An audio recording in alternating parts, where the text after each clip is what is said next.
Good morning, everyone. My name is Brian Stays, and I'm representing the University of South Florida. And today we're going to discuss mitigating work zone congestion and improving work zone safety through ITS technologies.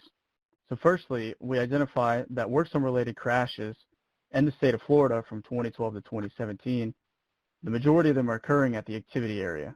The activity area is the location where the majority of the work is occurring in the work zone at 67%. Moreover, the next highest location is the transition area at 18%. What's important about the transition area is that the majority of crashes that occur there are rear-end crashes. So not only are crashes an issue, of these crashes we see an alarming rate of fatalities occurring at work zones as well.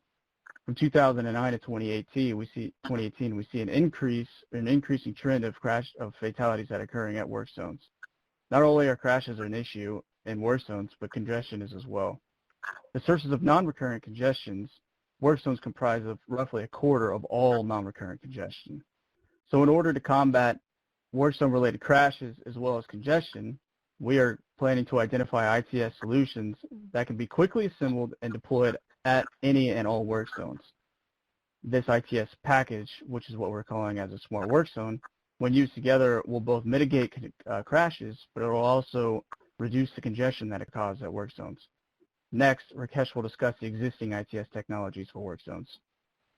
So using ITS technologies in work zones is not like something new. It's been practiced from a couple of years, and we have many ITS technologies already available in the market, such as queue warning system, dynamic speed feedback signs, intelligent cones, portable changeable message signs. So the solution which we are proposing will be integration of this existing devices, and also will be proposing a new device called Smart Work Zone Awareness Device, which I'll be showing in my next slide. So the proposed Smart Work Zone Awareness Device comprises of a combination. It's a combination of a work zone advisory sign, speed advisory sign, and dynamic speed feedback sign, and also 4 flashing beacons, which all will be mounted on a trailer, which makes it portable, easy to move across the work zone.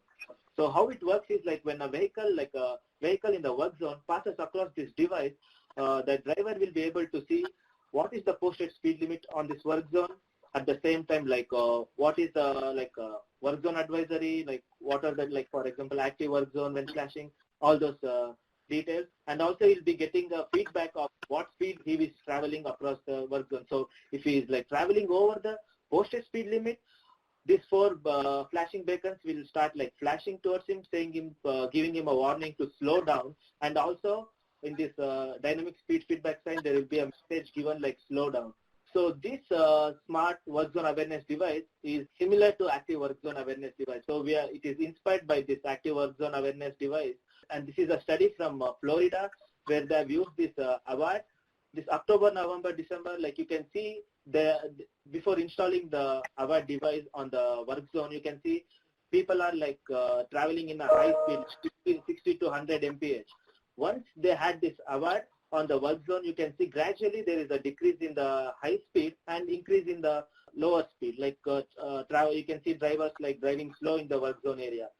And these 2 graphs, April and May, is showing when this active work zone awareness device is in the work zone, but it's turned off. So when it's turned off, again you can see the drivers speeding in the work zone area. So this is a solid background research which is letting us know whatever we are proposing, the smart work zone device is going to have a positive impact on reducing the congestion and also reducing the speed. With the smart work zone awareness device, we'll be also integrating two more devices, which is called as queue length detectors and also portable changeable message signs. So in this queue length detectors, we'll be having sensors, and this whatever the information we get from the sensors will be sent into the portable changeable message signs. So this is the physical architecture of our proposed solution. This is a layout where how these devices should be installed in the work zone area, so that you get the maximum benefit, maximum positive impact. So first you will be installing PCMS in the upstream of the work zone area. Then later we'll be having speed ahead sign, and also speed limit sign. So is a time for the drivers to slow down before they see the other PCMS. And this so there will be second PCMS where a message from the fuel line detectors will be posted here. And later, somewhere around 300 to 400 feet before the work zone area, we'll be installing this proposed device like SWAD, like Smart Work Zone Awareness Device, where with all the dynamic speed feedback signs. So this will help in reducing the drivers to reduce their speed almost to 25 mph before they enter into the work zone area. So I have separated the QLEN detector so that I don't confuse you. So this is a physical architecture of the QLEN detector. So you can see we'll be having two sensors. One is in the upstream of the work zone area, and one sensor in the at the work zone area. So, and we can having a CCTV is an option.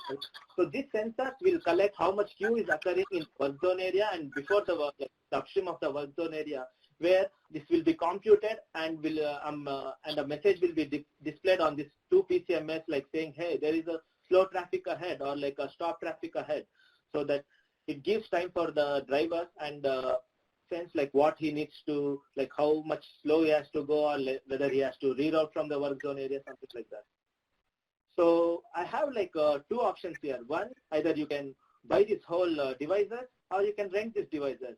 So if you are buying each devices individually, you can see like cone flashing lights, like they cost somewhere around 20 to 40, 30 to 60. And the main thing is like the PCMS. So you can see PCMS is somewhere around 12K to 15K. And the Smart Work Zone Awareness device is not like available for rental, as this is like a customized device. So to build that whole device, it will cost somewhere around 14 to 16K.